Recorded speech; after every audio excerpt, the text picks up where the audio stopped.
Ladies and gentlemen, welcome back to the second episode of Real Talk. At first, thanks to everyone who watched the first video and to everyone who commented there. And as you know, I don't make a script for my videos, I just start the camera and get going. So usually I forget the most important points. And if you look through the comments, some people brought up some interesting additional thoughts. Some I wanted to mention and I forgot about it. So if you like, go and check out the comments too. Yeah, what I'm going to talk about today. The modern world, probably the age of incompetence. And again, I would like to know if it is just me or if you have experienced something similar and made the same observations. So I got the idea for this video when I talked to a friend this morning and he told me what is going on in this company. And it's chaos, a failure of communication, mismanagement. And I worked for several companies through my life, several large companies, and I worked with other companies a lot. I know a lot of people. I come around quite a lot. And I also know how offices and authorities work. So this all sounded very familiar. And I was wondering why this is, and if this has always been the case with humanity, or when did this incompetence did creep in our society. Excuse me, I need the part to get going. So, I mean, look at the pyramids. Look at all the medieval fortresses, the palaces, the churches and cathedrals, and the Colosseum, things like that. And I honestly do believe that our modern society would completely fail to build such buildings. I mean, look at how office buildings look nowadays. Steel and glass cubes that need a lot of air conditioning in the summer and heating in the winter. At a time where heating costs are through the roof, energy costs are through the roof, and we are told to save energy and all that.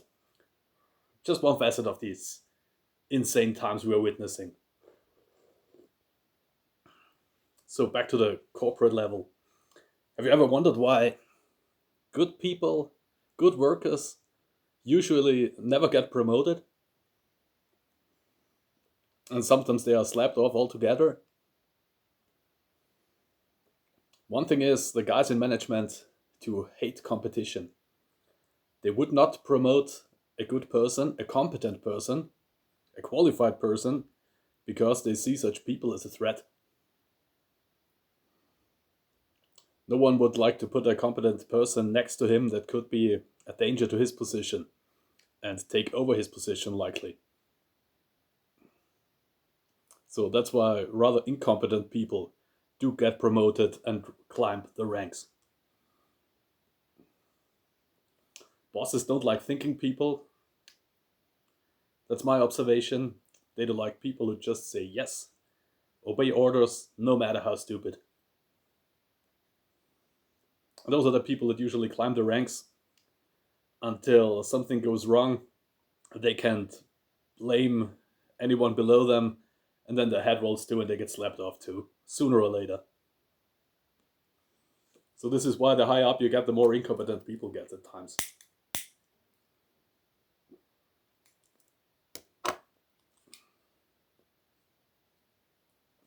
Also, if a boss is a good worker, they don't want to promote the good people because someone has to do the job. If someone is working his ass off like crazy, it is very likely that this person will stay at the exact same position forever. Because if he gets promoted, they have to put someone else in the place doing the job, and no one will do it like the previous person. So if you're too competent, if you're working too much, you likely won't get anywhere. The next thing is most of your coworkers won't like you either and will work against you if possible. Because if one person works that much, it is expected that the others do so as well, so you will not make any friends either. Hot coffee. Yeah, what else can I say? Of course, in some well-paid positions, you have friends, family members of the higher-ups, especially true in politics. And the interesting thing is, was this always the case in human society? And I think it traces back at least to 1914. I did read a lot of memoirs of soldiers from World War II and some from World War One, and what they tell sounds very, very familiar to what is going on in today's corporate business world, and as I said, even politics. Sorry again. I guess I shouldn't use this light as it makes some clicking noises in the video that become quite annoying. So I remember reading a book about the Battle of Stalingrad, and it turned out that everyone knew the Russians are going to attack with a massive force. The ordinary soldiers even knew where the attack was coming. Even reconnaissance reported every day the Soviets are amassing their tanks and people right in that spot. And this is where the attack is going to come. But yet it was ignored by the officers, by the command, because no one likes bad news, and it isn't allowed to be what can't be. It can't be what isn't allowed to be. Something like that. And it came, as it was predicted, the Soviets attacked and the defense crumbled within 2 days or something, and the Sixth Army got encircled.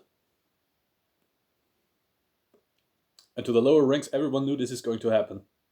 It just was either not reported up to the highest ranks, or the highest ranks choose to ignore it. This is the problem when you surround yourself with yes men. They just tell you what you want to hear. And this is the reason why big companies do fail so often.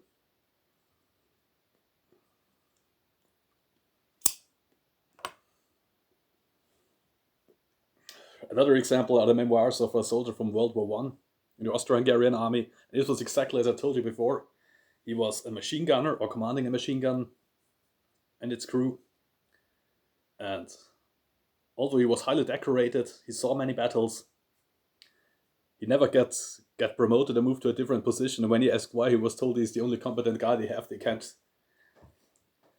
can't risk to give him away. So he had to stay where he was. Well, not as competent people got promoted and moved to other positions.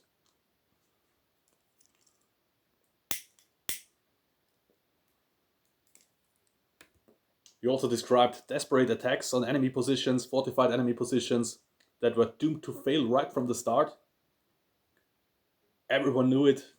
For example, when the artillery was called off, they knew they had no chance to get to the enemy entrenchments at all. And attacking without artillery was just suicidal. But the attack had to commence as planned, and it turned out to be a total disaster, which was absolutely no surprise. And the interesting thing is, all the higher officers knew it and went on sick leave on that day. So no one was responsible for this disaster. Might sound familiar to you. I hear this more often when I talk to people, when new management decisions comes, and everyone in the lower ranks know this will not work, this isn't going to work, this is utter nonsense, but it has to be done. And then there's the big surprise where the company is making huge losses and it doesn't work. It didn't work, sorry. So I don't know, maybe a better communication is the key. And I don't think the Egyptians or whoever could build pyramids or whatever stuff if they had the same system we do have nowadays. I'm sorry. Maybe I'm wrong,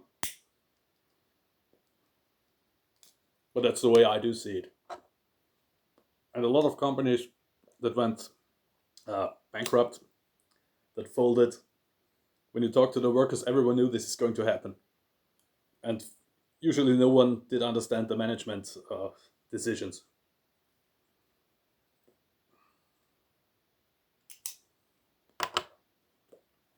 So maybe we can pinpoint the time in the human or in the Western history where this kind of thinking did send in. Was it since the medieval times? Did it come later? Did it start in the 20th century around 1900? I really have no idea. But there are some guys that are watching my channel that are very much into history of the human race. Maybe they can add some thought to this. Just let me know what you guys think. And I'm pretty sure when I press the stop button, 4 or 5 more examples, arguments come to my mind that I wanted to say in this video and I forgot about them. But yeah, that's the way it is. These are 11 minutes already. Guess that's enough for you. Have a good day ahead and cheers, fellas.